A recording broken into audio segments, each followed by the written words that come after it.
Yes. right? From top to bottom. And also mabawi yung mga perang ninakaw. Yan ang inaasam nating lahat eh. Yan ang gusto natin mangyari. Now, mangyayari lang yun through the court case eh, through the prosecution no, of the corrupt officials, of the corrupt contractors. No? So yung ginawa ni dating congressman ko na video, wala naman siyang halaga dun sa prosecution effort eh. Una-una, hindi naman kasi siya prueba, hindi naman siya proof, hindi naman siya ebidensya, right? So, by itself, yung mga video na pinalabas niya, wala siyang value para sa atin. At least para dun sa gusto natin mangyari. Right? Now, kung seryoso talaga si congressman ko, si dating congressman ko, then dapat gawin niyang ebidensya yun. Right? Gawin niyang on the record yun. Under oath, on the record. Meron naman kasing paraan para mangyari yun, Bombo Frami. Meron mga legal procedures na pwedeng gawin ni dating congressman ko para lahat ng mga sinabi niya, lahat ng mga allegations na binunyag niya ay maging on the record and under oath. And therefore, meron siyang kahulugan doon sa gusto natin mangyari na makulong ang dapat makulong at mabawi yung pera.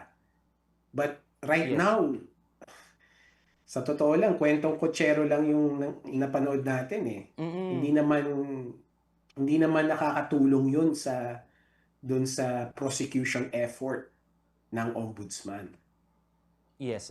And attorney, so kung wala pong bigat po ito, ano po ba ang tingin po ninyo, testing the water, kung ano po ang magiging react po ng publiko sa ganyan po nga mga statement ni Ko? Dahil pinupukol na po dito, hindi po siya, kundi si Romualdez, ito pong si President Marcos, ang talagang pasimulo po dyan, attorney. Well, that's a possibility. No? Pwede natin sabihin yon. Kaya lang, alam mo, ang pushback ko lang doon, Bombo Frami, is yung mga binunyag ni congressman o dating congressman ko ay hindi naman bago yun eh.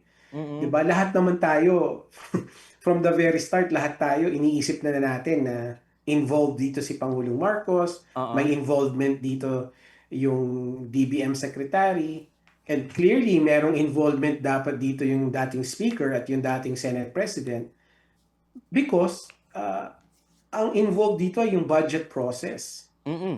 Right? Yung pork barrel corruption na nakikita na natin yung mga epekto ngayon through the flood control mess, the flood control anomaly, sabi mo, eh, saan ba nangyari yun? Nangyari yun sa budget process. Eh, sino-sino ba yung mga principals ng budget process? Yung Pangulo, yung DBM Secretary, yung mga liderato ng Chambers of Congress, di ba? So, basically, lahat ng pinangalanan ni dating congressman ko, eh alam naman natin na meron silang involvement dun sa budget process. And therefore, naturally, iisipin din natin na meron din silang kahit papano involvement dun sa pork barrel corruption. So, I would say na yung mga binunyag ni congressman ko, dating congressman ko, alam na natin yun eh, naisip na natin yun eh. So, ano yun, parang superfluous na yun, no? Mahirap isipin kung ano magiging epekto nun. Kung alam naman natin na gano'n na nga ang issue eh. That's precisely the problem eh, na yung mga liderato natin are involved in the pork barrel corruption. Attorney, bilang isang political analyst, ano kayo nakikita niyong reason behind with this na paglabas po ng mga statement po na yan? At sabi nga po natin na talagang inunti-unti pa po na paglabas, di po isang bagsak na lamang po, attorney. So meron tong political ramifications. Yan yung sigurado tayo. No? So, ano yung political ramification na yun? Well, essentially, ang magiging epekto is lalong magkakaroon ng mainit. Mainit na bardagulan at bangayan, no, sa ating lipunan. No? Kasi yung mga yung mga ginawa ni Nico, nagiging materialis yan for content creation eh, Mm. ng mga partisans eh, di ba? Mm. Gagawing meme, Mm. gagawing mga vlogs, no? Mm. Tatratuhin na parang ebidensya kahit hindi naman, right? So, basically, ang magiging ramification yan is paiinitin niya lalo yung bardagulan at bangayan sa lipunan natin. In other words, lalo tayong magkakahati-hati.